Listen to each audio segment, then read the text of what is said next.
Je vais te montrer un exemple d'application de la démo par récurrence et comme à mon habitude, tu sais, je vais aller chercher un exercice soit de contrôle, soit de DS, soit de bac, soit exercice bilan, etc. Et là, en l'occurrence, je vais te montrer sur un extrait d'exercice type bac. Donc, on va traiter le cas d'une égalité. Tu sais que tu as différents types de démo par récurrence. En général, c'est des égalités ou des inégalités à démontrer. Et nous, on va se démontrer dans cette vidéo une égalité. Donc, l'exercice, il est ici. Enfin, l'extrait uniquement, il est ici. C'est du bac 2019, tu vois. Et on a une suite. Alors, je t'ai repris juste le contexte de l'exercice. Tu as une suite définie par son premier terme R1 qui vaut 0,9 et cette relation de récurrence. Rn plus 1 égale 0,75 Rn plus 0,2. En fait, ça, c'était la question petit b que j'ai laissé apparaître aussi, mais c'était une question de l'exercice, de redémontrer cette relation de la suite Rn. Okay, mais nous, on va partir du principe que ta suite Rn est définie par la relation qui est donnée ici. Et on te demande de démontrer la forme explicite de Rn. Donc ça revient à démontrer en fait une égalité par récurrence. On va le faire par récurrence. C'est pas précisé démontrer par récurrence, mais nous on va le faire par récurrence parce que c'est ce qui vient en premier en tête quand on est en terminale et qu'on se fait de la démonstration autour des suites numériques.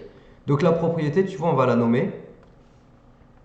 On va la nommer par exemple Pn. Je te conseille toujours de nommer ta propriété quand elle n'est pas nommée dans l'exercice spécifiquement. Donne-lui un nom, comme ça après tu peux faire appel à cette propriété par son nom dans la suite de la démo. Donc Pn, c'est la propriété qui consiste à dire que Rn égale, en fait je réécris l'expression, tu vois, pour tout n entier naturel non nul. Ok? Et donc on va démontrer Pn, on le dit, démontrons Pn par récurrence. Donc là, on annonce le mode de démonstration qu'on va utiliser parce que, encore une fois, ce n'est pas spécifié dans la question de faire une démo par récurrence. Donc tu annonces la méthode que tu vas utiliser. Ok? Donc c'est parti et on va revoir ensemble toutes les phases. Je vais essayer de mettre la rédaction au plus propre pour te remontrer une rédaction type de démo par récurrence. Donc l'initialisation, en fait, on va commencer par regarder la propriété si elle est vraie au premier rang. Et le premier rang, c'est n égale 1, puisqu'on commence, n est un entier naturel non nul, n étoile, donc on commence à n égale 1. Donc pour n égale 1, je vais regarder R1, je sais qu'il vaut 0,9 d'après l'énoncé. Donc là, je peux mettre énoncé, si tu veux, tu vois, on le précise. Et puis deuxième chose, par ailleurs, si je calcule 0,1 fois 0,75, si je prends cette expression et que je la calcule pour n égale 1, tu vois, je vais remplacer n par 1, on va voir ce que ça fait, on va vérifier si ça fait 0,9. Ça va faire 0,9 bien sûr. Ça te fait 0,1 fois 0,75, je te mets le détail, puissance 0, plus 0,8. Donc ça, n'importe quel nombre à la puissance 0 par convention, c'est égal à 1. Donc il va te rester 0,1 plus 0,8, c'est-à-dire 0,9. Donc on a bien R1 égale 0,1 fois 0,75 machin truc. Je vais le conclure. On a bien R1 égale 0,1 fois 0,75 puissance 1 moins 1 pardon, plus 0,8. Tu vois, on a bien vérifié en fait que la propriété fonctionne pour n égale 1. Donc on conclut que P1 est vrai. Et comme P1 est vrai, Pn est initialisé.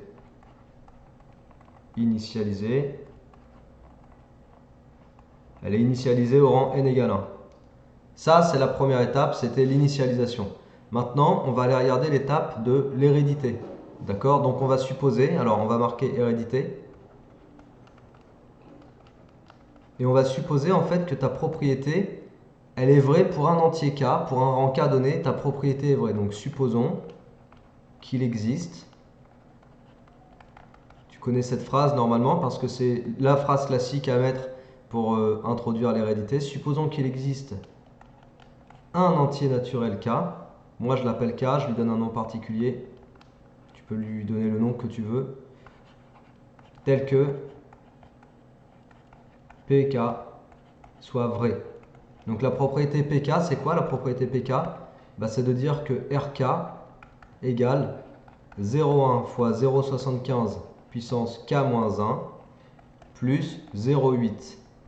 Voilà, ça c'est la propriété au rang K. C'est de dire que RK vérifie cette écriture là. Et donc ici, tu vois, on a un truc spécifique qui s'appelle l'hypothèse de récurrence. Et je te l'encadre parce que c'est très important que tu comprennes que ce truc-là, il est à réutiliser plus tard.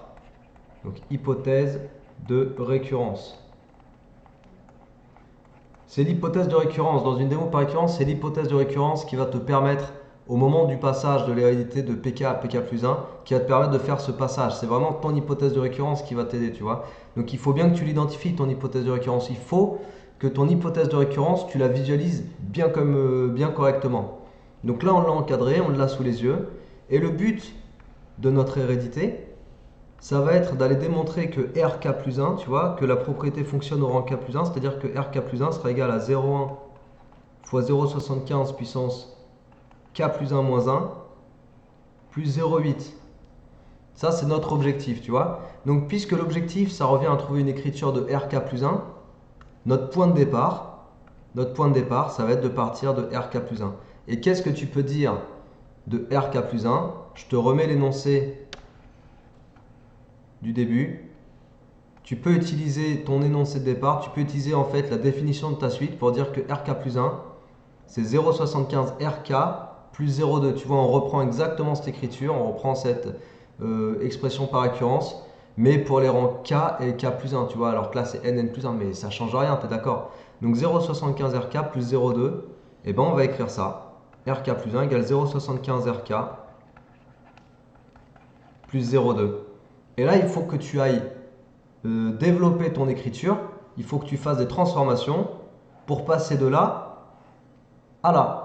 Tu vois? Et il n'y a pas vraiment beaucoup de choix ici, parce que le seul truc qu'on va pouvoir transformer, c'est RK. Et qu'est-ce qu'on sait de RK? Bah, on sait de RK ce qu'on a dit sur l'hypothèse de récurrence. Tu vois? On sait de RK que... Alors, attends, voilà, je vais garder le bleu pour l'instant. On sait de RK que RK, c'est 0,1 fois 0,75 puissance K-1 plus 0,8.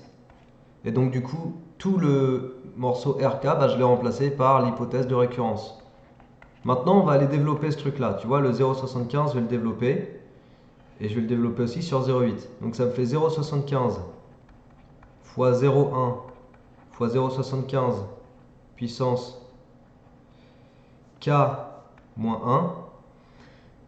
Et ensuite, plus 0,75 fois 0,8. Donc là, j'ai développé le facteur 0,75, tu vois, sur chacun des deux termes. Plus 0,2. Ok? Je monte un peu, je décale un peu ça. Donc ça, le résultat, je le décale au fur et à mesure, mais sache qu'on visualise toujours le résultat, il faut toujours l'avoir sous les yeux. Au moment de faire une hérédité, c'est plus simple, comme ça te donne des pistes. Et là, entre autres choses, de pistes, donc tu as vu que 0,75, quand je l'ai développé sur le premier terme, 0,1 fois 0,75 puissance K-1, j'ai pas calculé, j'ai rien calculé, j'ai juste écrit les facteurs à la suite, 0,75 fois 0,1 fois 0,75 puissance K-1. Et là, tu as deux choix qui s'offrent à toi. Soit tu combines 0,75 avec 0,1, donc tu fais l'opération 0,75 fois 0,1, ça va te donner un nombre. Soit tu fais 0,75 fois 0,75 puissance K-1. Et il faut choisir la bonne opération pour te mener vers le résultat que tu attends. Tu vois, le résultat attendu, c'est 0,1 fois, tu l'as sous les yeux. Ici, moi, ce que je te conseille, c'est que tu vas comparer les choses du résultat par rapport aux choses de ton écriture actuelle pour savoir à quoi tu touches et à quoi tu ne touches pas. Tu vois, le 0,1, le facteur 0,1, je le veux à la fin. Donc en fait, j'y touche pas. Le 0,1, je le laisse tel quel. Je vais surtout pas m'amuser à combiner 0,75 avec 0,1. Je vais pas les multiplier ensemble. Parce que si je fais ça, mon 0,1 là, que je veux à la fin, ben je l'aurai plus. Tu vois. Donc il faut pas s'amuser à combiner 0,75 et 0,1. Donc, ce que je vais faire, c'est que je vais faire 0,75 fois 0,75 puissance K-1. C'est parti.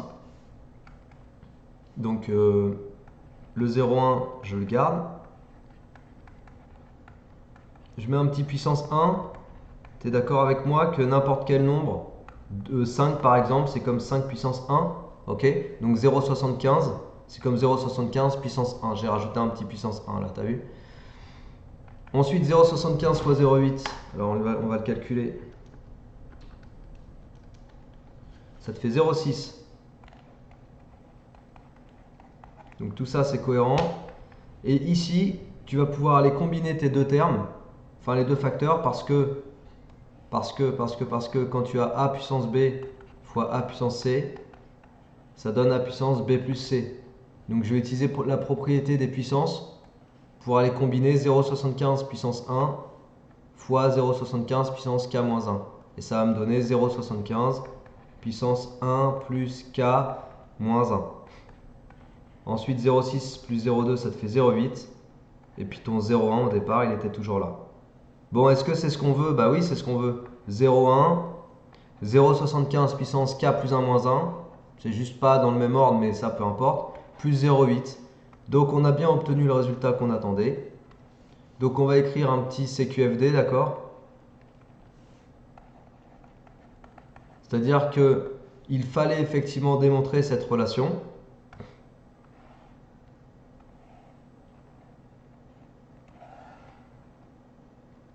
Voilà, donc on est arrivé au résultat qu'on voulait. Et donc là, on va pouvoir conclure que PK implique bien PK plus 1. Donc Pn est héréditaire. La propriété est héréditaire. Et puis en guise de conclusion générale, on va s'écrire ça comme ça pour se rajouter la dernière étape et faire que tout l'exemple que je t'aurais montré, il est propre, complet. On a vérifié que Pn est initialisée. Elle est initialisée à n égale 1. Ensuite, on a montré que Pn est héréditaire. Donc, quel que soit n appartenant à n étoiles, Pn est vrai. C'est-à-dire que Rn égale 0,1 fois 0,75 puissance n-1 plus 0,8. Voilà, donc on a démontré par récurrence la forme explicite de la suite Rn, qui est une suite, voilà, qui était dans un contexte, dans cet exo, c'était un contexte avec des probas d'ailleurs. Il est intéressant à traiter, il mélange proba et suite. Donc voilà, on a retrouvé en fait la forme explicite et donc on a démontré une égalité par récurrence. Donc c'était ce que je voulais te montrer, j'espère que tu as compris un peu l'idée, que dans une égalité, pour te remontrer juste le passage de l'hérédité, quand tu dois démontrer une égalité par récurrence, ton hypothèse de récurrence, tu vas l'utiliser un moment dans ton développement, tu vois, tu vas aller chercher ton hypothèse de récurrence et l'injecter, comme j'ai fait ici, tu vois, j'ai injecté l'hypothèse de récurrence pour développer un calcul et retrouver mon résultat. C'est comme ça qu'on travaille souvent avec les égalités, c'est quasiment toujours la même méthode quand tu es sur une égalité. Et ben, j'espère que du coup ça t'aura apporté des nouveaux outils, que tu retiendras tout ça et que tu sauras le refaire. Je te dis bon courage pour bosser de ton côté. Abonne-toi à la chaîne si tu vas voir toutes les nouveautés au fur et à mesure parce qu'il y a beaucoup de vidéos, tous les jours il y a plein de vidéos qui sortent, t'as vu? Donc n'hésite pas à t'abonner et puis je te dis à la prochaine. Ciao!